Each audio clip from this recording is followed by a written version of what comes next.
So I guess somebody should get in front of the room and start talking, right? Because I know you guys came somewhat to meet other people and to talk to each other, but usually we do more than that. So anyway, thanks for coming out. For those of you that don't know me, my name is Jake Byler. I've been hosting this meeting for a couple of years with the help of some board members, which you'll get to hear from a couple of them tonight.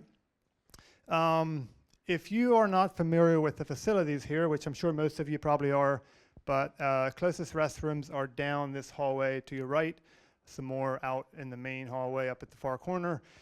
If you're not on our email list and you would like to be, there's a paper on the table in the back where you can scan a QR code or shoot me an email to be added. What else was I just thinking? Oh yeah, we used to have a paper back there that people can sign up. If you don't use email, we do have a call blast that we send out to go to your voicemail. If you don't use email and would like to be notified about the meetings, I do have a way that I can do that. Just talk to me after the meeting or sometime and I can get your phone number added to a list. So most of you are familiar with how this meeting works. Just basically a group that was started 10 years ago or something as a way for investors to get together, learn, share ideas, network, and get to know other people. The meetings are free, primarily paid for by sponsors, which our sponsors for this year are Dave Wolf from Principal Mortgage Group, Chet Lapp, Providence Abstracting Company, they're a title company, Ben Yoesh, he's a local realtor. One of his teammates, Chris Good, is going to share with us briefly tonight a market update. Molly from Lanco Federal Credit Union, Jeff Moeller does some private lending. Jeff is one of our board members. We're also going to hear from him in a little bit. And Joe Liofsky, Compass Property Management, the guy that dreamed this whole thing up about 10 years ago, and we're still getting together. So if it wouldn't be for that, there probably would be no meeting. So Jeff Moeller has a quick announcement, or basically something that he wants to share on behalf of the Lancaster board tonight. So Jeff, you can come on up. Most of you have probably been hearing a lot of talk about some syndications and stuff kind of going sideways lately, and we just felt like we had something we wanted to communicate to the group in light of that. So over to you, Jeff. Thanks, Jake. Yeah, on behalf of the board, I just have a statement that I wanted to read. Probably could be put on a slide too. But in light of these problems developing with some syndications, it has come to our attention that we have had speakers in the past several years that have been promoting their own syndicated investments to members of this group and other people as well. We believe that this group functions best when we have a free flow of ideas and information. However, we want to make sure that it is clear that the board does not endorse any investments that are promoted by speakers or even board members. It's up to you and you alone to vet any potential investments with input from wise members of your community and especially trained professionals, such as your accountant and attorney. I think especially that last part about accountants and attorneys, if you're considering making an investment of a significant dollar size, ask trained professionals, because generally they tend to be skeptical. They've also heard from other people, other clients maybe, about these and maybe have some insight to you. So we'll probably be doing this once in a while, but yeah, we don't endorse any investments. Thanks. Oh, that's right. Sorry. We will be having a kind of a meeting after the meeting to talk about the situation. And if you have invested in any of these syndications, if you want to talk to anybody else about it, you're welcome to meet with the tall guy in the back. And I'll probably be there as well. Thanks. The really tall guy. Thank you, Jeff. Yeah, it's probably actually something that we should be kind of reminding all of us about on a regular basis. When we bring speakers and stuff in, even myself standing up front here, even our sponsors, whatever, it can oftentimes look like we're endorsing something or someone. That is not our intention. Things have gotten a little tough for some people with raising interest rates and whatever all happened in the last couple years. So there's been some investments going sideways and some people are losing money. And I think we as a community are just kind of going to learn more about how some of that stuff works. And I just appreciate Jeff's perspective. If I'm honest, I could probably say, so none of us are perfect, right? We're all still learning. Jeff has been around the block a few more times than I have. And I know that there's been times in the past where Jeff might have expressed caution about something, and I'm more risk adverse. I'm like, this is good, I'm gonna do this.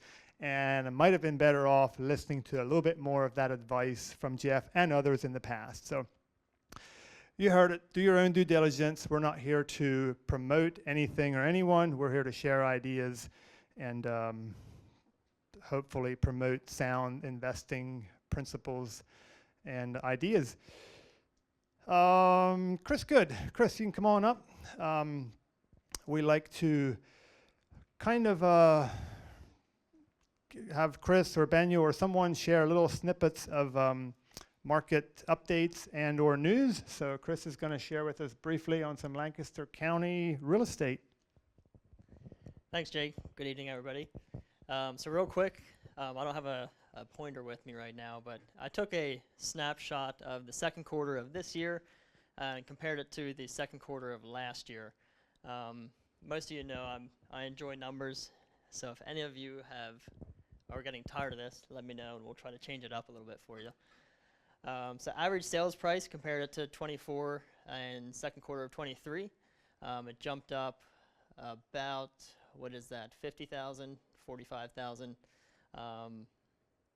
You know, it could be that maybe a couple more higher priced homes sold in the second quarter of this year than last. So that's, you know, that's just an average. The average price received compared to what it was listed for, in second quarter of this year, we're averaging 3% higher than what it was actually listed for, and second quarter of 23 was about 3.5% higher. So trending pretty much the same. Month supply from this year to last, 1.4 to 1.3, so very similar to a year ago. Days on market, just a 3-day difference, so that's very similar. And the volume sold this quarter to last dropped slightly. What is that, about 20,000? So anyway, the total volume year to date is just under 1.1 billion, 1 billion 80 million for year to date, and that's just single family homes in Lancaster County. So anyway, I find that interesting. Hopefully you do as well. Thank you, Chris. It's always fun to see those little bite-sized, digestible snippets. I was actually surprised when I saw that first, that the month supply and the days on market didn't go up more. But I think probably in the third quarter compared this year compared to last year, my guess would be that there'll be a bigger spread between those, because I don't watch it real close, but I think I've seen a bit longer days on market, more inventory come to the market. So it's interesting that these are the Q2 numbers. So it's interesting. They're talking about rate cuts. They're talking about recessions. They're talking about an election, and it could be an interesting rest of the year. Anyway, we are going to dive into our main presenter for tonight. I don't know how many of you read all of the information that I send out to you in the email, but really, really excited to have my friend Rob with us here tonight. For those of you that were here last month, you heard Rob talk just very briefly at the end of the meeting about kind of what he does and what he's going to talk about.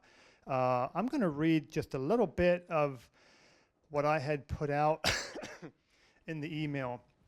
So Rob Stoppard, he's the founder of Destiny Unlimited International, a coaching and consulting firm based in Mannheim. If you never heard of him, it's probably because he doesn't advertise, mostly word of mouth and referrals. So if you're like, never heard of this guy, that's why. Rob is a transformational leader with over 25 years of experience, passionately guiding individuals from all walks of life. He has a special affinity for risk takers, startups, small business owners, and leaders within the body of Christ. His background in land surveying, excavating, home building, and remodeling sounds like all the stuff we do, right? Land surveying, excavating, home building, and remodeling gives him a unique perspective, especially when it comes to working with entrepreneurs and leaders in real estate and related fields. So why does that matter to us? Because success in the natural world, driven by logic, reason, and sound business practices, which we're all about that, right? You apply logic, reason, and sound business practices, can only take you so far. But when you tap into God's divine wisdom and learn to activate faith and live from his promises, all things become possible. Rob's going to talk about how to become wise decision makers in both our businesses and lives. We'll explore how to seamlessly integrate spiritual decision making with natural decision making. And I don't know what exactly Rob's going to talk about. I didn't look through his slides, but I am really excited for the topic because it's such an interesting world of like, well, you know, you have to brainstorm, you have to run your numbers, you have to talk to people with experience. But then it's like, what if there's something even bigger that we can also tap into as we are doing business? I mean, if you really think about it, we often talk about or hear, you know, people talking about partnering, you know, for more impact or whatever. And if you think about, you know, what if we could, in some sense, partner with the creator of the universe to do what we're doing? And what if we would actually recognize he's not only willing to partner with us, but he actually wants to partner with us, probably even more than we want to partner with him. So I don't even know if that fits into what you're going to share, Rob, but I'm excited about the topic. I think all of us will walk out of here with some good nuggets to ponder. You've probably been flipping through the handouts in front of you already. I think Rob's printer probably got a little hot today as he's printing out these copies. You might have noticed there's some books on the table in the back. We'll talk a little bit more about that at the end of the meeting, but that's a book that Rob wrote in the last year, and those are going to be for sale. So without further ado, please help me welcome Rob Stoppard. Thank you. Yeah. Thank you. Well, good evening, everyone. Can you hear me okay? Yeah, well, I'm really excited to be here for a number of reasons. One, because Jake invited me, and two, because I do have a heart for people in the entrepreneur world and the business world.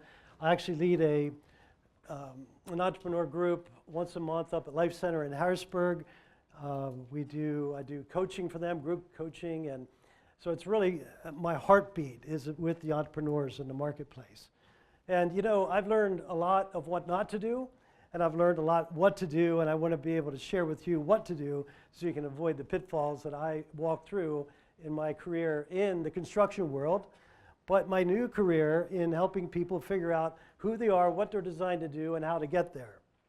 And Jake brought up an important point. We all get trained in how do you do business? How do you read a profit and loss statement or a spreadsheet? How do you do all that? What's a good investment and what's a bad investment? That's all good stuff, but I want to take you into a realm of thinking where you can tap into the wisdom of God. Now, it's nothing like, it's not a weird thing. It's a real thing. James says, if you lack wisdom, what do? Ask your generous God, and what will he do? He'll give it to you. But the problem is most of us asked him for it, and then we go into the wave of, well, maybe this and maybe that. And what if we do that, and what if we do that? And then we're in the wave of indecision, and we can't receive the wisdom. So I wrote this book called Walking in Divine Wisdom that helps people learn what it's like to use the natural wisdom, the learned wisdom on earth, and the wisdom that comes from God. So, are you interested? Okay. Some of you are. But the rest of you, are you interested? Now, I like an interactive community when I speak. Last month when I was here, I was observing, you guys are deep thinkers. I mean, you sit there and you absorb and you take it in. But I would love for you to interact with me while we're talking so that we can come into a place of revelation, not just understanding. Understanding is great, but revelation will change your life. Now, I don't know if you all believe in God or not. I kind of believed in God. I believed in the theory of God. I believed that God existed, but I didn't believe that he existed for me and with me. So some of you might get a wake-up call today, like, wow, God is with me, and he's here to help me. He really is. He's not somewhere off in the distance like some of us feel, like he's not even caring about what's going on. He loves real estate. You know how I know? He created it. Now think about that for a minute. He created the real estate that you guys are buying and remodeling and selling, and he loves that because in Genesis he said, go out into the world and do big things. Now that's a short version of what I think the whole thing, the scripture says there at the beginning, but go and do great things. But he said, don't do it on your own. Don't lean on your own understanding, right? In Proverbs it says, do not lean on your own understanding. In all of your ways acknowledge him, and the path in front of you, your entrepreneurial path, your business path will be straight. Now how many like a straight path for business? Like here I am at point A, I'm going to get to point B. But we go on the twisty paths because we're leaning on what we know instead of leaning into the one that knows. So let's get into this. I have a lot of notes and there's a lot of paper, and the reason I printed all this paper out because I might not be able to get through it all, and I wanted you to have some scenarios that you could take home and say, you know what, how do I work through this one? The principles are all the same. It's not complicated. Just because there's a lot of papers doesn't mean it's a complicated matter. I'll show you in a little bit. Now we're going to first look at the top paper that you received. There's the natural column where we're all used to. Many of the speakers that come in have taught you about things on the left-hand column. And they're all good things. Please make sure you get your branding correct. Make sure you have good book work. Make sure you understand taxes and so on and so forth. But I want to take you into the right-hand column because the right-hand column is the column where God provides for us things that we do not know. Now, some of you might be on the verge of a decision right now, and if you are, I would like for you to dig into what I'm going to teach you tonight and receive the wisdom you need for that decision. Wouldn't that be cool? Like you wouldn't have to think, wow, should I or shouldn't I? You just know, I know. I met with one of my clients today that we were looking at making a new hire for him, and he had a gut feeling that he didn't tell me about, that he wasn't the right guy, but he wanted me to meet with him anyhow. So I went with this guy for maybe 3 minutes, and I already knew that he wasn't good for this. He's a good guy, don't get me wrong. He just wasn't a good fit because I didn't lean on my own understanding, and my client didn't lean on his own understanding. We got to know if it was the right thing to do or not. The Bible says this, be still and know God. It's hard to be still when you're an entrepreneur, isn't it? You want to be active, you want to be moving, you want to get things done. But if you want wisdom, you purpose to be still, not physically, but internally. God doesn't speak to your brain, he speaks to your heart. I learned this one day. I was thinking about how could God possibly speak to all of us in all these different languages? Well, there's a universal language I call the language of heaven.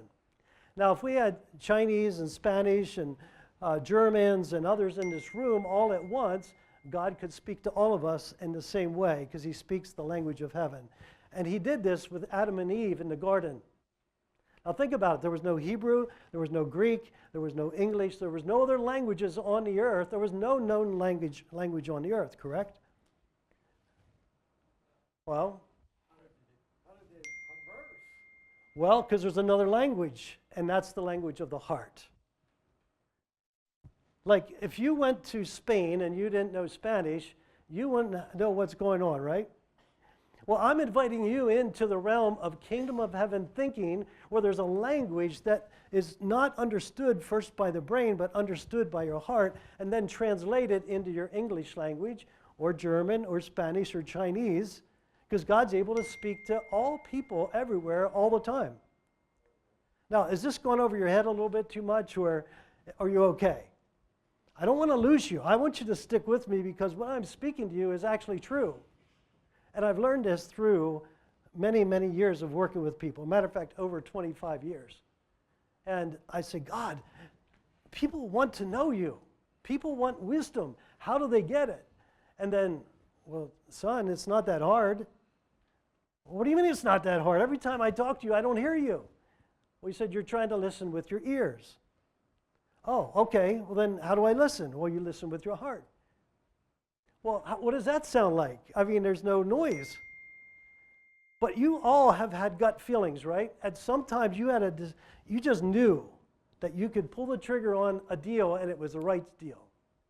You could partner with somebody and you knew it's a knowing first and then an action step in your language. Okay, so we all create business plans. But God has a revelation of your calling. Now, some of you may be struggling in the kind of work you're in because it's not what God called you to do. Now, I don't want to bring doubt to you tonight, but I find there's many good people in wrong positions, either in business or in the marketplace. Now, when I was in the construction trades, I was not that good at construction. Now, I learned how to do it all. I learned how to run excavating equipment. I learned how to do land surveying. I learned how to do framing and trimming and drywall and concrete. But I wasn't that good at that. What I was good at was helping people learn how to read a blueprint, how to get people rightly positioned and how to bring people into proper order when building houses. I learned how to resolve conflict. I really learned how to help husbands and wives because around the drywall stage, they can get a little bit fussy with each other. I'm telling you, it was inevitable. I knew in drywall we got there, they're going to get picky and they're going to get fussy, but I had a gift to help them figure it out. So in hindsight, my gift was about helping people, not construction. Now, I built a lot of homes in Lancaster County, York County, Cumberland, all over the creation, and they're beautiful homes, but it wasn't my gift. You see, I was looking for God to reveal to me my calling and purpose. Now, I'm not going to go through all these, but I did learn that when you have favor from God, suddenly you can do things that you couldn't do before. You can even have an enemy shake your hand because God's favor is greater than an enemy. You can have favor with townships and with potential buyers if you have the favor of God. Over here, you abide in God. You're resting in God. You're not striving to make good deals. You have a revelation of divine time. This is very important. We were born into the natural timeline of 24 hours. When you're born again, you're born into divine time. Now, in divine time, there's no boundaries. There's no limitations. And sometimes we need more time on the earth. We say, well, how do I get there? Well, when you have a revelation of divine time, suddenly it's like you have more time than what you know to do with. Again, stick with me. This isn't heresy. This is reality. I can prove it because Jesus, when he was on the earth, he was born into natural time. And he lived a natural life in a 24-hour cycle. But when he died and rose again, he went back to heaven. And then he came to earth again. Now think about this. He came back in a divine body. And he was able to meet with the guys, eat some food, and then go back to heaven. Well, that sounds crazy, doesn't it? Well, it's not crazy because Jesus did it. So I know that you can have more time than what you think and what you currently believe you have to work with. So anyhow, I'm going to stop going down the list. You can read over that, and if you have questions about it, I'll address the questions later. What I want to get into is some real life scenarios that you all face as real estate investors or business people or leaders. Face it, life on earth is not fair, therefore it's challenging. Life on earth has many, many obstacles, and it's regulations, government, and all these different things. So good entrepreneurs, great leaders, don't lean on their own understanding. When the going gets tough, they cast their cares on the Lord so he can care for them. That's 1 Peter 5:7, by the way. And when you cast your cares on the Lord, you're more at peace, and you're more present, and you're able to be still and know what God is speaking. Sadly, many people rely on their own understanding, which I did most of my life. But I'll tell you, when I stopped trying to figure it all out, and I started to realize that there was wisdom available for every decision, I became wiser than I was, the month before and the month before that. Now, again, I don't know everything. I don't pretend to know everything. I'm still learning and growing. But I know this. When I'm done meeting with people, they tell me time and time again, that was really wise. How did you get that? And so I said, well, we learned to talk to God and receive something in our spirit that doesn't come to our natural brain. So by addressing these challenges through sound business strategies and spiritual principles, we can overcome the obstacles and grow in wisdom. Tonight we're going to look at some of the biggest challenges in real estate investing, along with actionable steps such as the integration of spiritual principles and promises. Are you good? All right. So the first one we're going to look at is finding and securing profitable deals. How many people here do not want to find good deals? All of us want to find a good deal. All of us want to make profit. God wants you to profit, I'm telling you. He wants you to abound on this earth, not just survive. I did survival for many, many years, and it's not fun. So the challenge is identifying lucrative investment opportunities in a competitive market. And boy, it's been a competitive market this last year or two, hasn't it? So the natural solutions you all are accustomed to are conduct thorough marketing research, utilize data and analytics and spreadsheets, network with others, investors and real estate professionals. And you do that. It's one of the reasons you come here to collaborate, right, and learn from each other, see what's working and what's not working. But now there's spiritual action steps. Remember, left column, right column.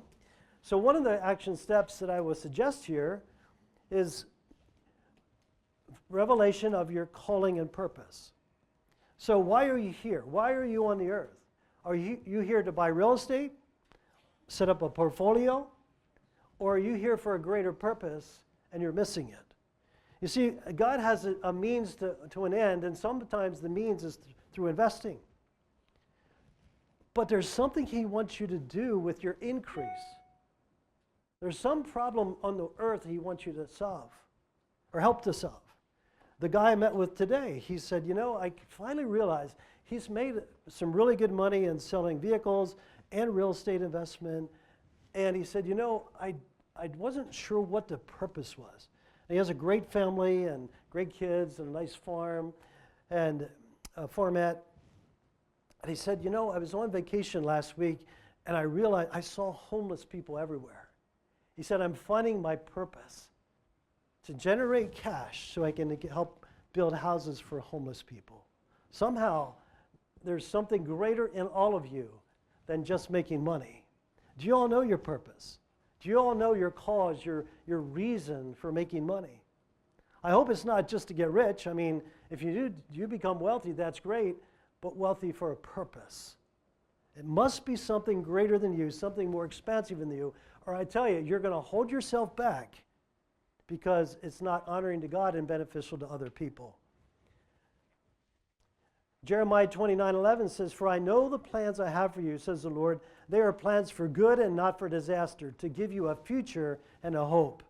I can promise you that's absolutely true. So if you step into that promise with God, and it's one of the reasons I gave you the paper, so you can go and say, God, I want to step into the plans and purposes you have for my life so I can live in the fullness of who I'm designed to be. So I can be here to help the people that you show me to help. And in that process, he'll continue to add to you. I've experienced this over and over again for the last 25 years because I've lived more in the right column, living by faith, than the left column. And I did that on purpose. I mean, I had a business, and I set up a ministry. I've done all kind of different things. But I wanted to learn how faith works. Don't you want to know how faith works? Well, we'll have to do that in another setting sometime. But I want to tell you this. You have enough faith to live out what I'm talking about. In Romans, it says, God's given to every one of you a measure of faith. And how much is a measure? Well, let's look at a picture for a moment. Picture a mustard seed in one hand, very tiny, right? About the size of the head of a lead pencil, very tiny seed.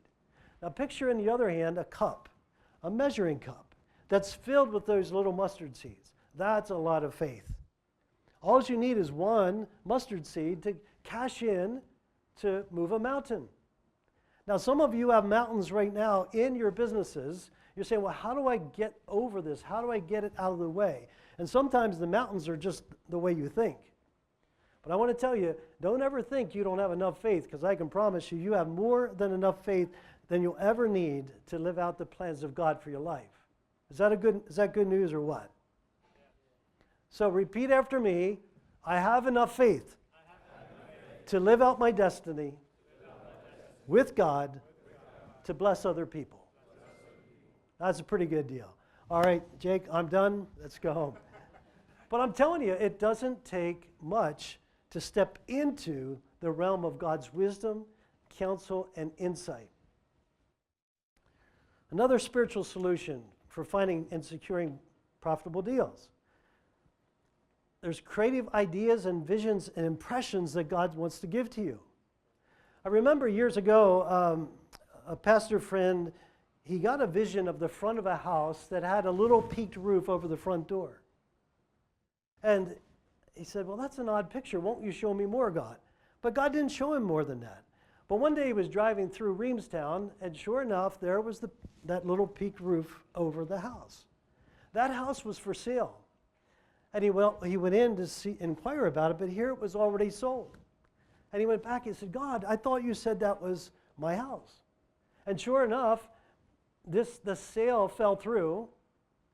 He was able to buy the house at below market value, less than what it was sold for the first time around, because he saw something.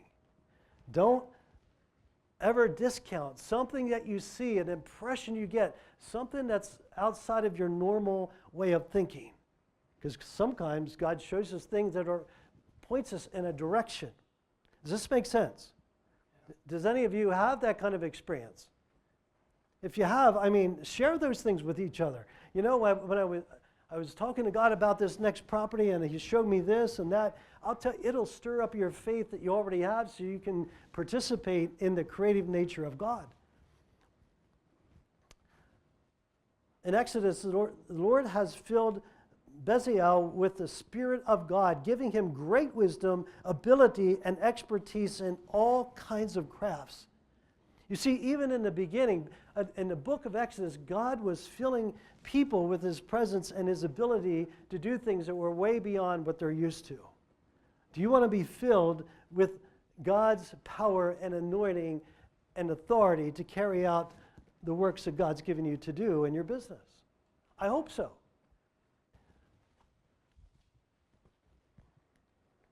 Another spiritual solution, prayer and wisdom. Make praying for discernment and wisdom important so that you can recognize right opportunities.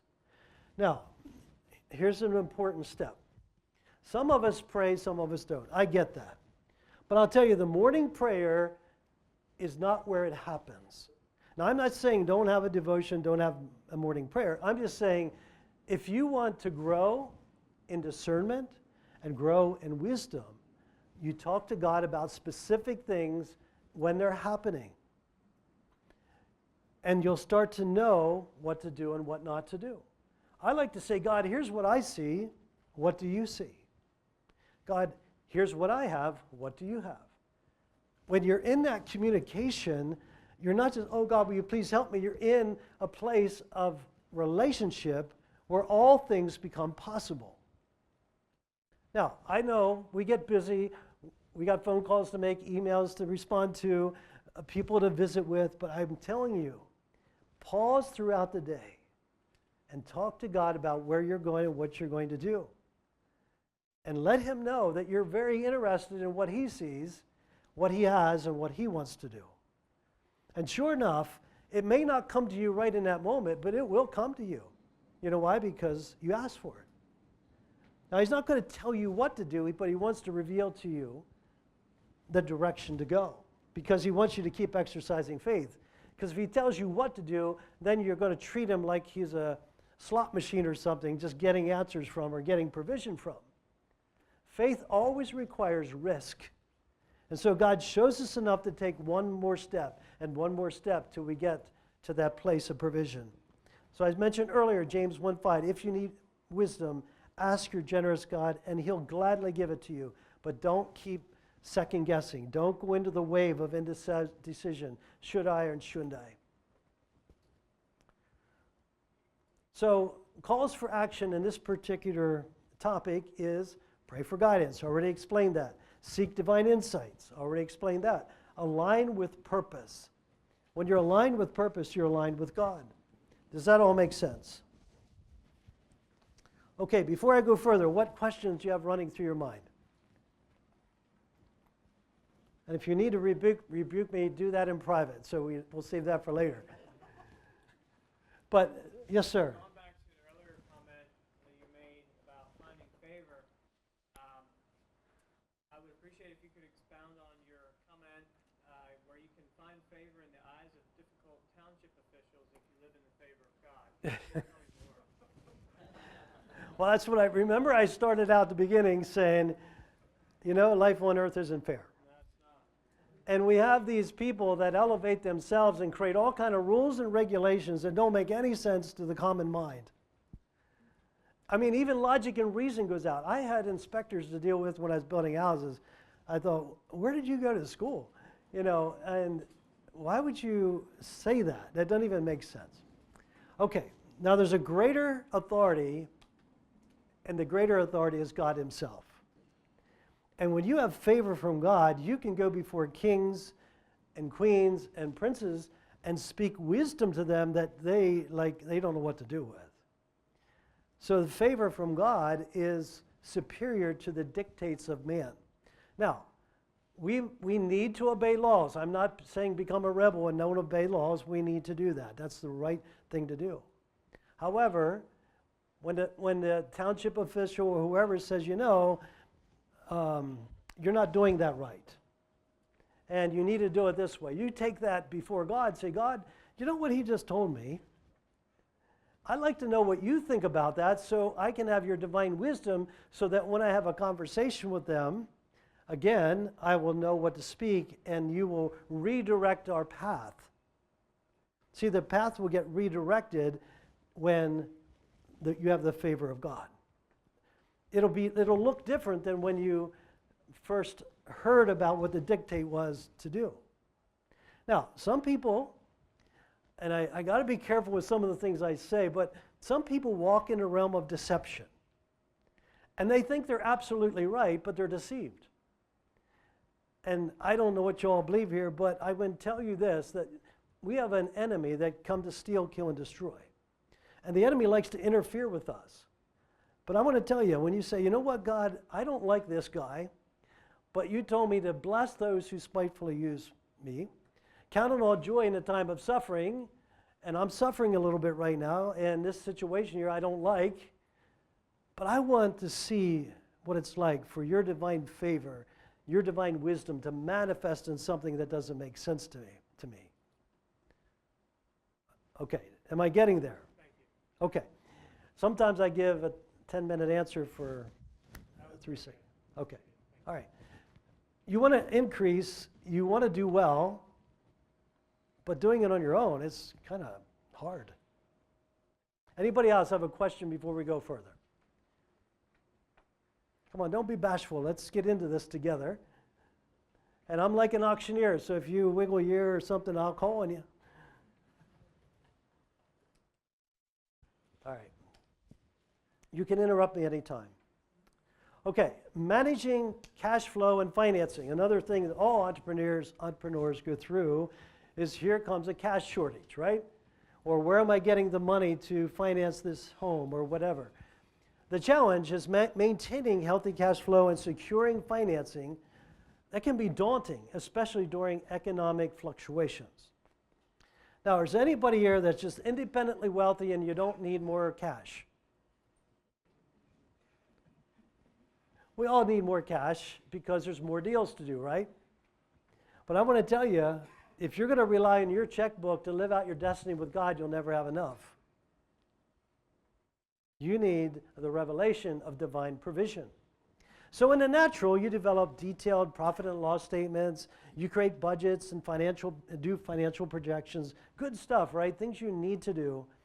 And you explore various financing options and leverage. Please keep doing the natural, keep doing it, but add to the spiritual steps. One spiritual step is using faith and trust. Daily declare a strong alliance on faith over fear when facing financial uncertainties. Fear will steal away your time. Fear is not a good leader. Now, the fear of the Lord that's something different. That's just having reverence and awe for God. But many of us get in situations where we're experiencing the natural human fear, and we allow that to dictate our next steps or hold us back from moving forward. God didn't give you a spirit of fear. He gave you a spirit of power, a spirit of love, and a spirit of a sound mind. He's given you 3 in place of 1. So don't ever allow fear to dictate your next step. Remind yourself, what did God give me? And ask God to teach you more about it. So if He's given you a spirit of power, that means you have the power and authority over fear. And you can stop it in its tracks. Faith shows the reality of what we hope for. It's the evidence of things we can't see. I can't tell you how many times in the last 25 years that I received income that I never worked for. I've had clients over the years, they would, a loved one would pass on and they would have an inheritance and say, well, I'm going to give some of that to Rob. Didn't work for any of it. But I had built trust with these people. They knew me. And, you know, not just a couple $100, but I'm talking tens of thousands of dollars. You see, provision is there. There's more than enough money out there. It's just, if you're going to try to get it all on your own, you're going to limit yourself. You say, God, you know, I like to use this little picture. God, I have $5. What do you have? Or maybe I have $1,000. What do you have? There's more than enough resources, more than enough than you'll ever need to buy the properties you need to buy, close the business deals you need to close. And again, I get it. You partner together, you bring resources together, good stuff. But partnering with God is far greater than partnering just with humans. Partner with humans, but include God, and let's see what God can do.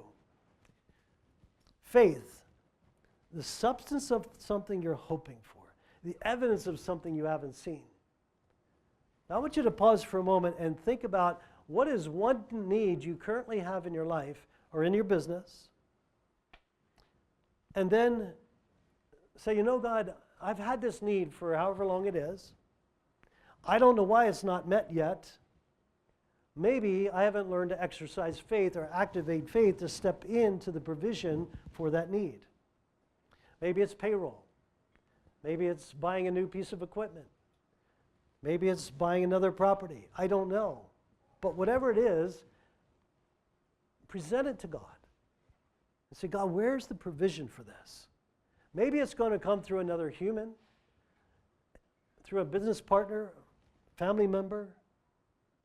I don't know where it's coming from, but I just can tell you it's there and it's available if it's God's will. Another spiritual solution in managing cash flow and financing.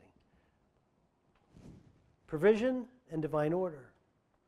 Trust in God's provision to meet financial needs to reduce anxiety over cash flow issues. I can tell you this, in the fruit of the Spirit, there's no striving, there's no fear, there's no anxiety, there's no stress. If you're experiencing those things, you haven't submitted yourself to God for His direction. I used to let myself be inundated by emotions that would just crush me and keep me in a place of indecision and holding back from taking risk. And I've been a risk taker all my life, even since a little boy. But so many times I allowed fear to rob the potential that was right there in front of me. In Philippians it says, and the same God who takes care of me will supply some of your needs? Then why do we act like it's some? Because we hear it, but we don't believe it. So how many needs do you have?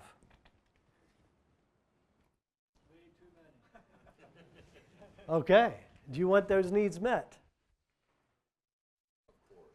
Of course. Good answer. And my God will meet. Okay, let's do this together. Let's just do it the way it says it. And this same God. Okay, come on, get a little more lively. And this same God who takes care of me will supply all of my needs. How many? And why do I have needs? Because I don't believe. I know this is stretching. I get it. I wrestled with this stuff all my life.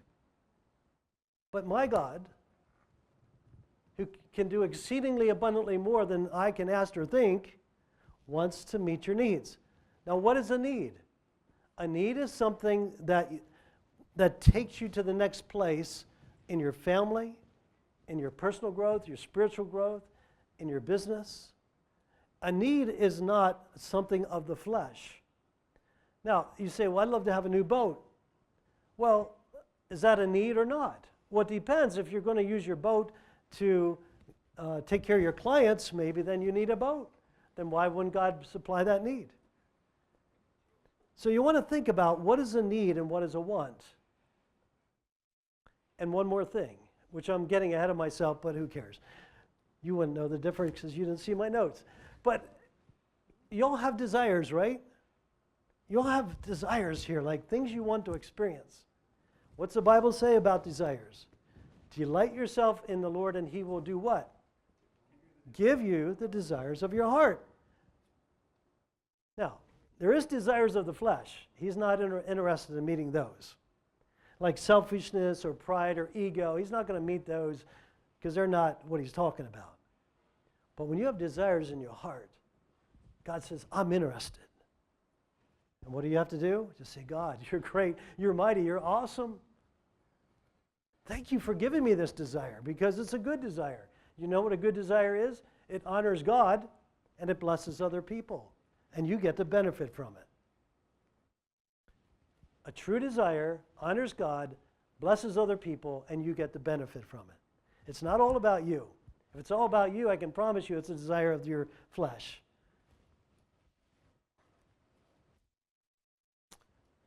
Another important principle or solution is seeking God's wisdom. Proverbs says, trust in the Lord with what? All of your heart. All of your heart. Not all of your brain, but all of your heart. Do not depend on your own understanding, which is up here. Seek His will in all that you do, and He will show you which path to take. That's an old Proverbs, Proverbs 3, 5, and 6. So, do you want wisdom for financial decision making? Uh-oh, Jake, we're in trouble. Nobody said they do. Yes. Do you want wisdom for financial decision making? Yes. Then you can have it. It's there. You know, it's there.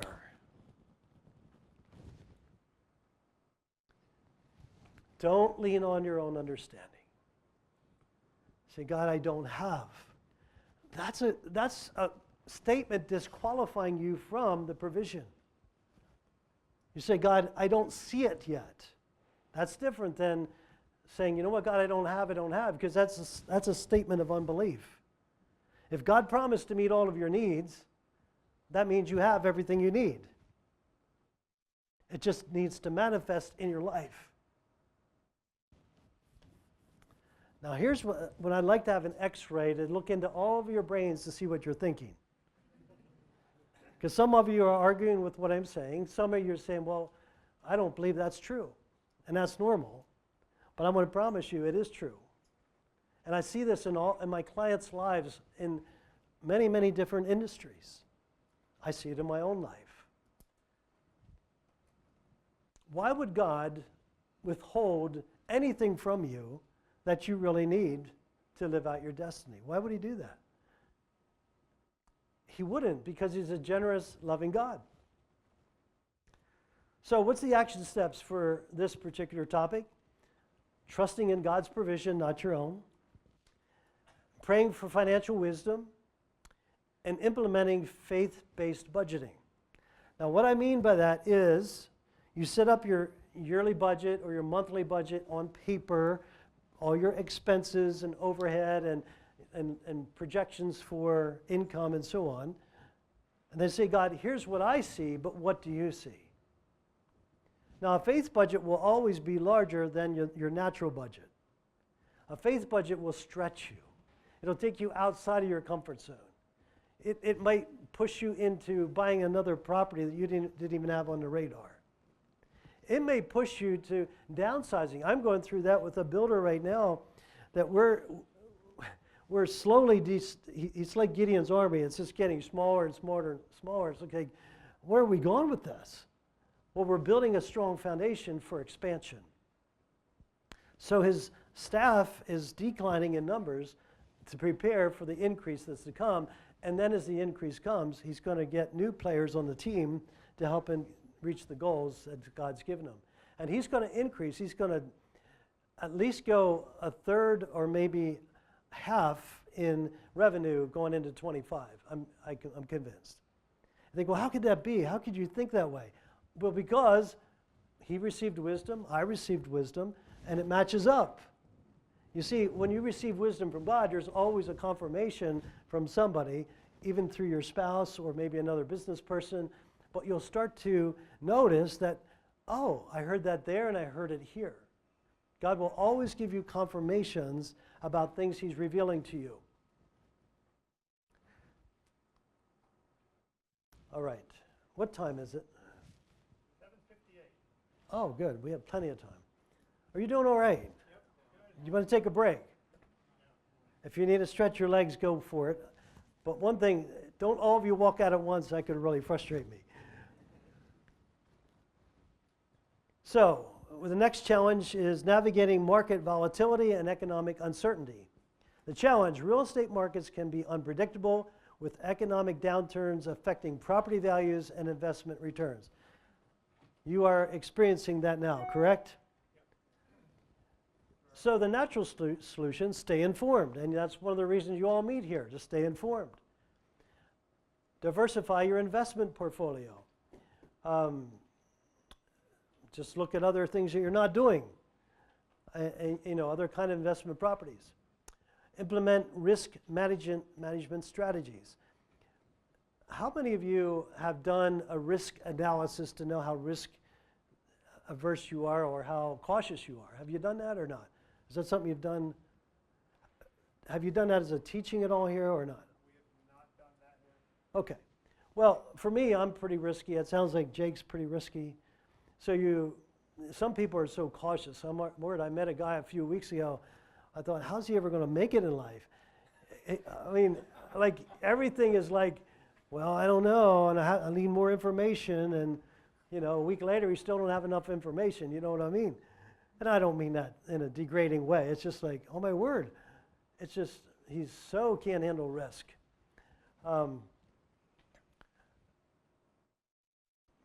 What is risk to you? Let's break that out a little bit. Unknown? And Potential of high return. what's that? Potential of high return. Potential of high return. Yeah, potential is a key word there because it's not always there, but it often is if you trust your gut. What's risk to you? Excitement, yeah. It's like, yeah, let's go.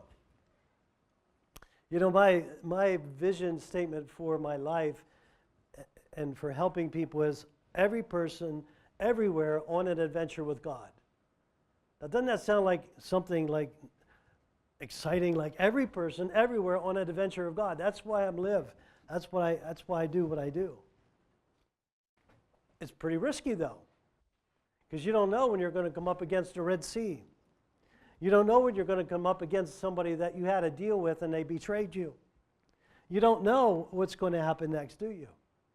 But I'll tell you one thing, when you're walking with God, it doesn't matter what happens next because He's there with you in every situation. So the risk gets less and less and less because you know He's there.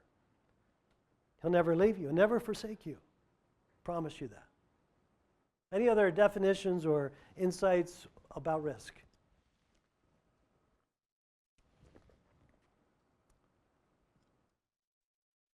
Okay,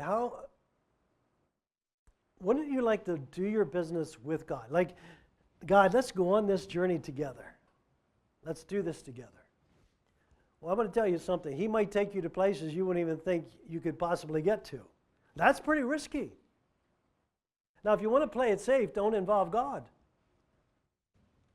I mean, read your Bible. I mean, it's risk, and more risk. That's why we need faith. That's where we're, in a sense, in a partnership with God. And I don't even like the term partnership with God. I like to have relationship with God. I like to see, like, what might this look like if God was involved? Think about that. What might the next deal look like if God was involved? Maybe it's a bigger deal than you would have thought about. Maybe He's going to lead you to a deal. Well, let me back up. You're heading towards this one particular purchase, and God says, well, why are you settling for that? I have something over here. And so you go and take a look and say, well, God, I can't afford that. I didn't ask you if you could afford it. I said, come over here and take a look. Right there, you can make or break your relationship. Because if God leads you to it, He has the provision for it. So if you want to play it safe, He'll meet you over there, but pay attention to what might be around the corner. So what do we do for spiritual solutions? Depend on God's timing. Embrace patience as a value and wait for God's timing rather than reacting impulsively to market changes. Don't allow the market to tell you what to do and what not to do because you might be deceived. You don't want to be deceived in your decisions, right? Yeah, pay attention to the markets, but don't let that dictate your destiny with God. When was God ever hindered by the decisions of man? His provision was available 100 years ago, 2,000 years ago, 5,000 years ago. His provision was the same, and it's still the same today. He's not controlled by governments and regulations, economies. He's not controlled by anything. But you can control how you relate to Him, which is where it gets dangerous. Because you have the ability to say, no, God. He said, you walk over, we're going towards this deal, and He says, hey, I want you to look at this. You can say, no, I'm going to look at this. Now, He's not going to scold you. He'll say, yeah, I'm in. But you're missing out on something I would love to show you. Play it safe. If you just talk louder, it'd make life easier. I know, that's right. If you just speak up. But that brings me back to where He does speak to. He speaks to your heart. If you stop trying to hear God, you'll start to hear God. Uh-oh, the room went silent. Don't try to hear God. Right now, you're trying to hear me. You're trying to understand, what is this man talking about? And you're leaning on your own understanding. You're trying to analyze and think, is that correct? Or is he some kind of a heathen? I don't know if you're saying that, but I mean, but you're trying to hear. I know, I can feel it in the room, like you want to get this. You want to know if it's true or if it's not true. But I would love for you all to be able to come into a place of peace and rest and start to know something here. And I can tell you, if you come back next month, you're going to come back with testimonies. I heard God. I heard God. I didn't hear him, but I heard him because I knew what to do. I didn't know what to do. You know, the deal was falling all apart, and then suddenly you had wisdom, and you knew what to say to bring that deal back together. Ecclesiastes 3 says, for everything there's a season. So there's a time to buy and there's a time to sell. One of my clients has a pretty big trucking company, but he's also in the real estate investment. And this year he decided to sell some of his investments in another county. And he heard the wisdom of the Lord of what to do to bring that cash out of the real estate and bring it into his trucking business to pay down debt and create savings. And that was as sound as anything I ever heard. And it's like, but then fear kicks in. Will I ever get that money back out? I said, where did God tell you to put it? Don't worry about getting it back out. It will come back out, I promise you that. But fear started to come in and steal away the joy that he had and the sense of peace that he had, because you're not getting that money back. It's going to be used up in the business. You're never going to see it again. And that's why I'm a coach and a consultant and say, hey, wait, you're listening to the wrong voice here. You're listening to this and not this. And then he got his peace and we're good. So that's all I can say about that. Another spiritual solution for these volatile markets are peace through trust. Invite Holy Spirit to reveal his peace to you so that you can trust God, that God's in control, even when markets are unstable. John 14:27, Jesus said, I'm leaving you a gift, peace of mind and heart. I want to tell you, if you get troubled at any given time about a business deal, about an employee or subcontractor bailing out on you, about a loss of money or whatever it is, I can tell you God's peace that passes all understanding can surround your heart and surround your mind. It's in his peace is where you start to see the provision. You should write that one down. It's in his peace that you'll start to see the provision. Not in the restlessness of your mind or that sense of betrayal, that feeling of loss. We all go through it. But you're not designed to live there. You're designed to step through it into a reality of God's presence, which means there's provision.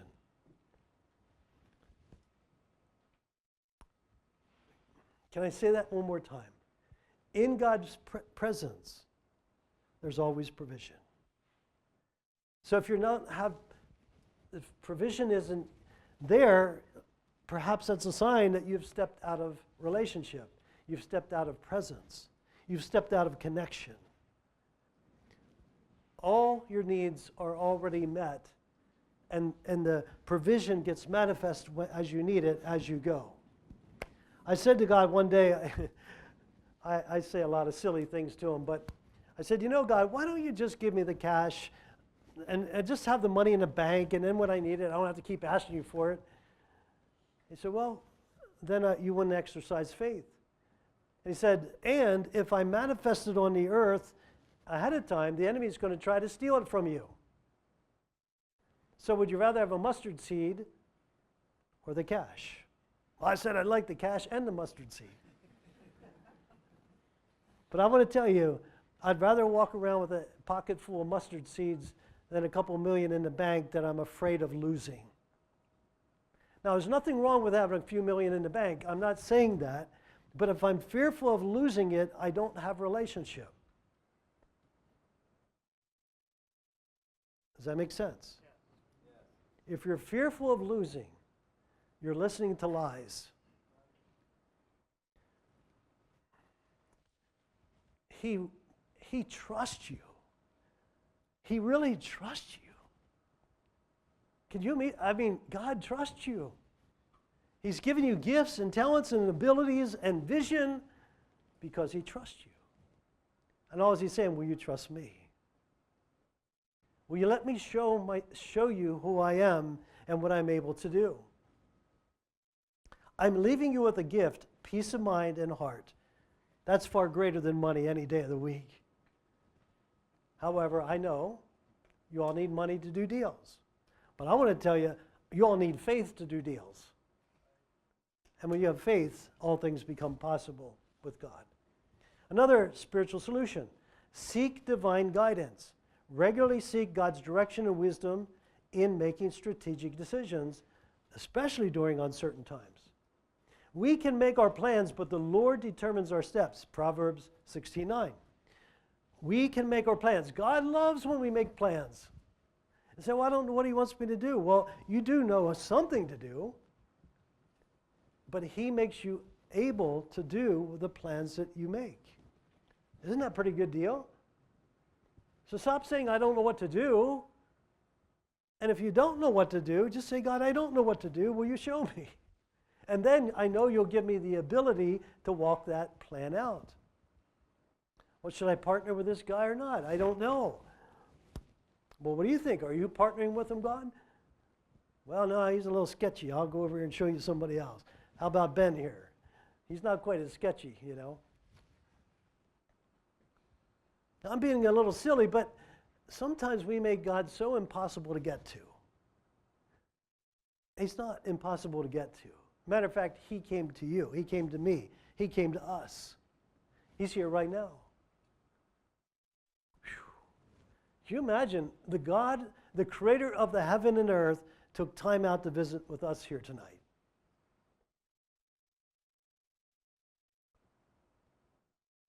Too good to be true? Maybe he has bigger fish to fry somewhere else. Oh, no, I don't think so. Remember, he created the real estate and he loves it, so therefore he loves you. Well, that's not why he loves you, but I'm just saying he loves what you do.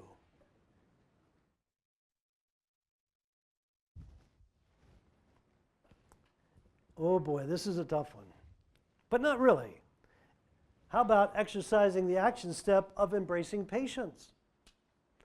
I use the 3-day rule for decisions, not all decisions, like should I eat eggs or cereal for breakfast? I don't need a 3-day rule for that. But if I have a bigger decision, I use a 3-day rule. I make a decision, and then on the 3rd day, if I still have peace, I go with it. Banks give you a 3-day window to back out of a loan, right, or mortgage commitment. You get 3 days legally to back out.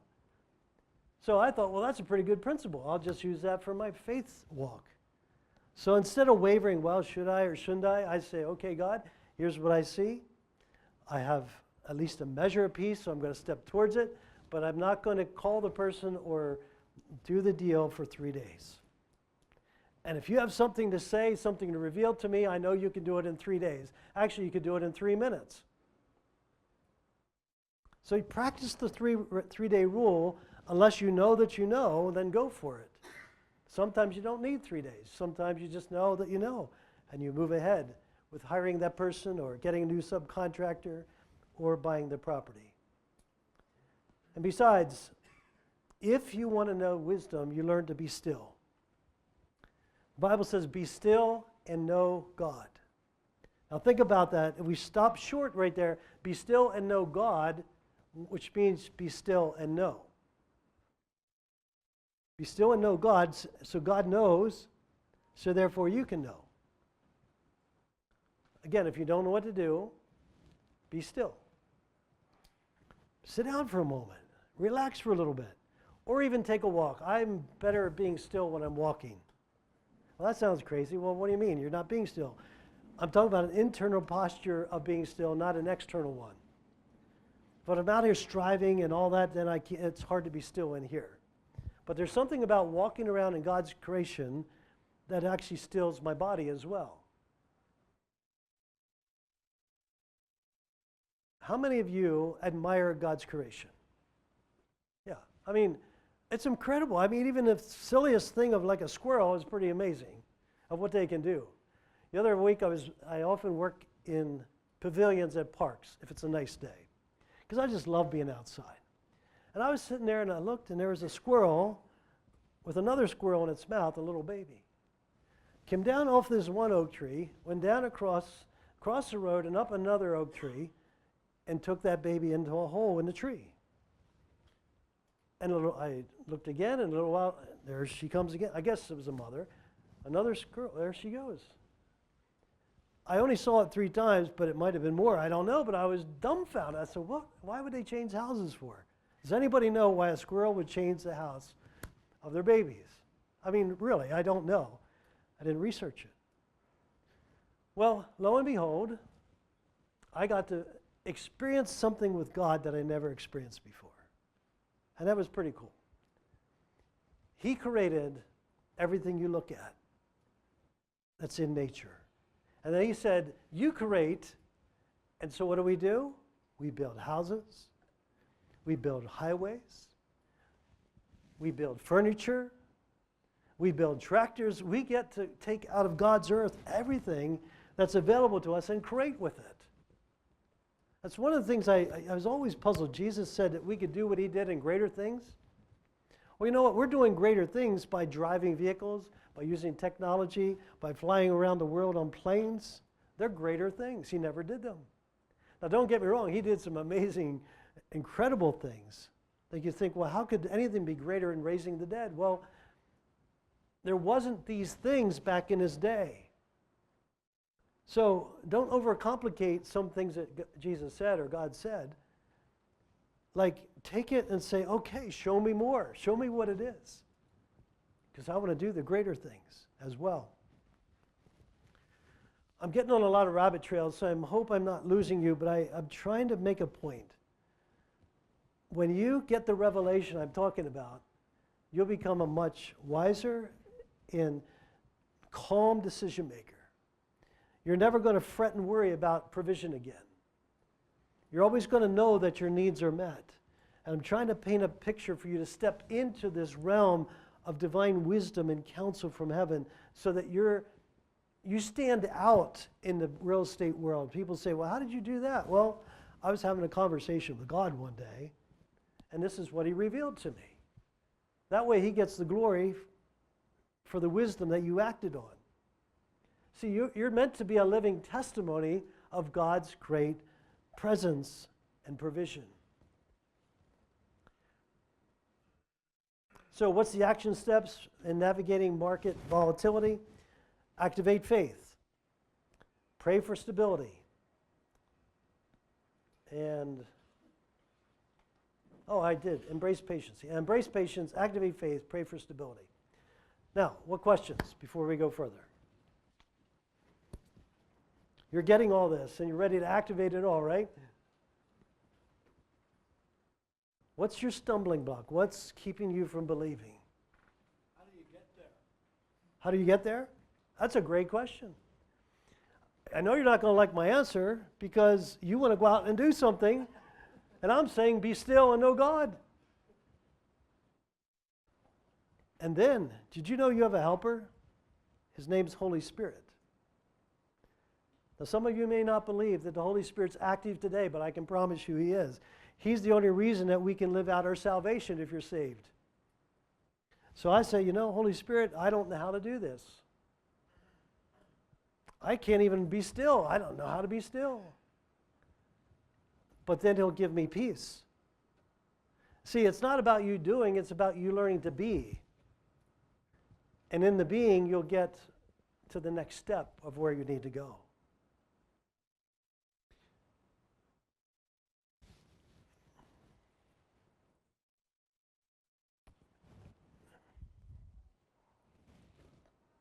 Think about a current real need that you have, a decision you have to make.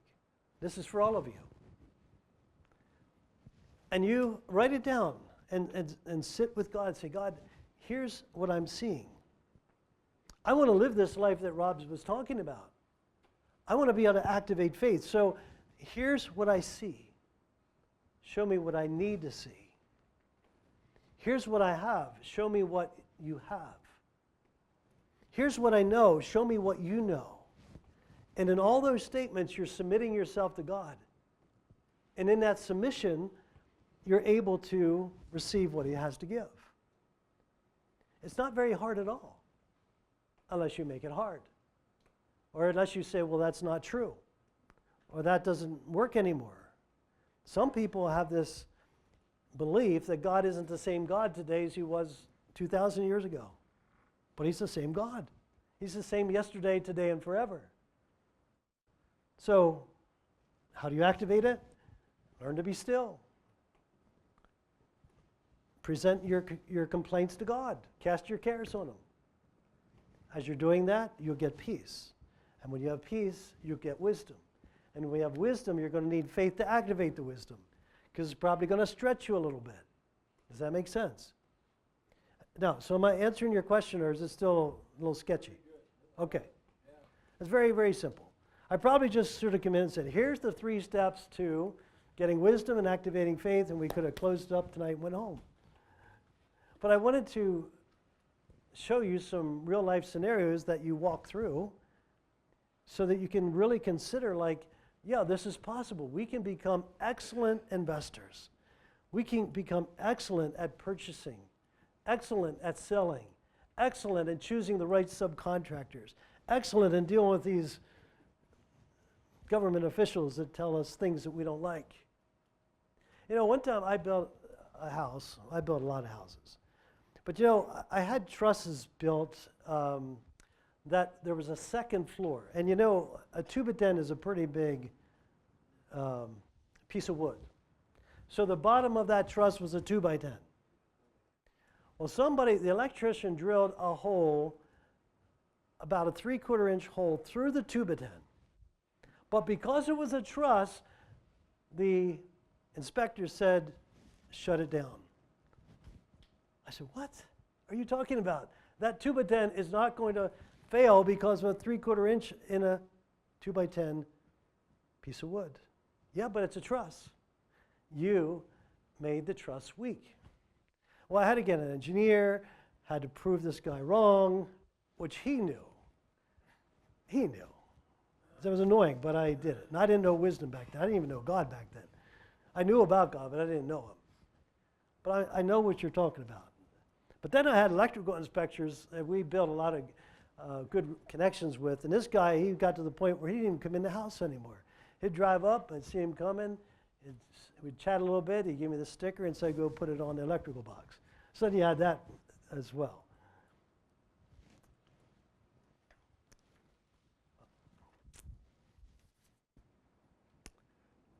So there's a lot more scenarios. It's on your paper. That's why I gave you 4 pages, or 8 pages, 4 papers. Read through those scenarios. Become acquainted with the natural steps and the supernatural steps, or the spiritual steps.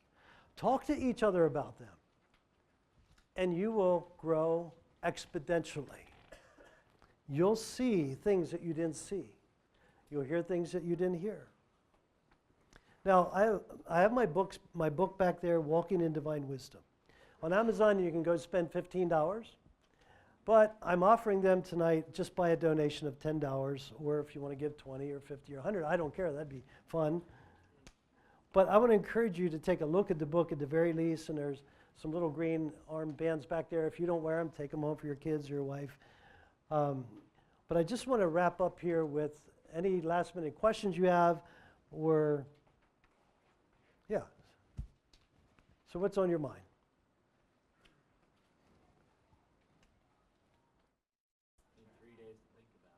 3 days to think about it. Yes, sir. Yes. As I mentioned earlier, when you were born naturally, you were born into the cycle of time that God created, 24 hours, right? You all lived X amount of hours up to this point, and you'd be amazed if you do some calculations how many hours you've already lived. But in all reality, we get about maybe 10 to 12 hours to use for business or other things, because it takes 8 hours or so for sleep and grooming and all this stuff. You add that up, you can get 10 or 11 hours used up pretty quick. Now, here I am, I'm in a time crunch, and I'm like stressed out because I don't have enough time. Right there, you're telling God a lie. If you say, I don't have enough time, you're not in synchronization with God's time. And here's the other one. I'm just so busy. If you're saying that, you're not in agreement with God and divine time. Any statement that doesn't say you have enough time, you are not living in your destiny with God. Because God's given you enough time for everything you need to do. So what we need to do is take an inventory. What am I doing and why am I doing it? Because there's probably things you're doing God didn't even ask you to do. But God will intervene with his divine time. His divine time has no boundaries. Now, if you're a believer in Jesus, then you were born anew into divine time. You were naturally born into created time, but when you're born anew, you're born into divine time. And so you have access for divine time to manifest here on the earth, where an hour, can feel like it's 3 or 4 hours. Now, it doesn't change the timeline on the earth, but it gives you a sense of stability, a sense of, I can do this. Does that make sense? Like you're not relying on what you can see, you're relying on what isn't seen. And so I like to say, man, God, I could use more time. They said, sure, I can help you with that. Well, suddenly your mind's uncluttered and you're able to see more accurately. And in a sense, you step into the divine reality of his provision, of his wisdom and his counsel. It's quite a mystery, but these things are designed to be mysteries. Because what do you need faith for if you don't have a mystery to live out? Does that make sense? Any other questions? Okay, Jake, I'm going to stop here, and I want to thank you for being considerate of me, because I brought a topic here tonight that was so different than what you're used to. But I can promise you this. Exercise faith, and you will see what I'm talking about. Yes, sir. There it says faith is a substance, not emotion. Can you clarify that a little bit? Well, human emotion is inevitable. It's going to come up, okay? Human emotion is a physiological thing that happens in your brain, and you'll feel all kind of different things. Emotions are not reliable leaders, because they'll take you places that you weren't meant to go. But faith is a substance, not an emotion. Faith is a knowing of something that you didn't know just by your natural thinking. And when you know it, that might stir up emotions because you may have to risk. And now you're feeling emotions, but now you're not feeling faith because faith is a substance. It's a thing. I don't know. Is that making sense? You need a revelation of the Holy Spirit to say, show me what faith looks like. And really, it's a gut feeling. You know. You know that you know.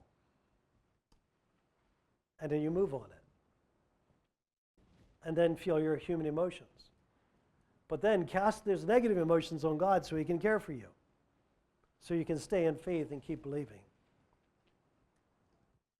You'll get it because you're inquisitive. I can see that. I have one question for you yet before we wrap up here. So you talked a little bit about, I forget how you worded it, but about God often giving confirmation through another person or through another way. Can you expound on that a little bit? Yes. One thing I had learned, that God is accurate. He can show you demarcation points along the way when he's speaking things, when he's revealing things. And sometimes he does it through other people. Sometimes he'll do it through a billboard or a text message that comes through or something like that. But he brings like you know something, and now you know it even more because now it's affirmed by somebody else or something else. Does that make sense? Yeah. And you weren't necessarily saying that he always does that, No, not always. but it's common. It's common because you need to learn how to activate faith. You know, we're learning how to know God. We're learning this as we go, and it takes time to know. Like, you don't all know me, you know about me. Jake knows a little bit more because he's met with me, but we don't know each other unless we start to get in at the heart level. And God knows if you need confirmations and affirmations, you might need 6 of them. And He'll give it to you because He knows you. But there's other times it's just no, you and God. It's just you know and you move because you have faith to move. You make that purchase. You make that call to that broker. You make that call to the realtor, whatever it is. You just know. Yeah. How about a big hand for Rob? Thank you. Thanks so much for taking the time to come out, Rob. You're welcome. That was that wasn't just surface level stuff, was it? Had to dig pretty deep for some of that. It's pretty obvious that you've been doing this for a while. You've been walking with the Lord for a while, and this is a little bit different content that we're used to having here. But I would encourage you, take the handouts, study it. If you want one of his books, he didn't bring enough for everyone, but there's a good stack of books back there. Like you said, suggested donation, $10. If you want to pay a little extra to help pay for his paper and his printer, and we're not paying him to come as a speaker. So if you want to give a donation towards that, there's a box in the back. And you can use cash, Venmo, PayPal, or whatever you want to use. So I'm not going to be back there monitoring it. It's all on an honor system. But if you like your book signed, I'll do that just for fun. Sure. And I'm assuming it's okay if I send out your information in an email tomorrow, so Yes. folks can reach out to you if they want. Your information is probably in the book as well. Well, and it's on the first paper that you have at the Yeah. very bottom. Sure, sure. So. So next month, just a real quick note, next month we have, you probably don't know this name, a few of you might, but Kevin Davis is coming up from Kentucky. He's best known as a coach and a motivational speaker with a Southern accent. He's a lot of fun. Should be a good time. I think that's it for tonight. Thanks again for coming out. Grab a book if you want one. Hang out, talk to each other, get to know some new people, and we'll see you next month.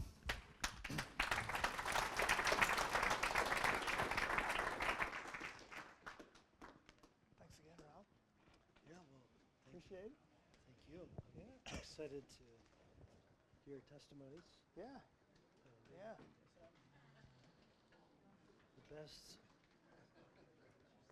The best paycheck in the whole world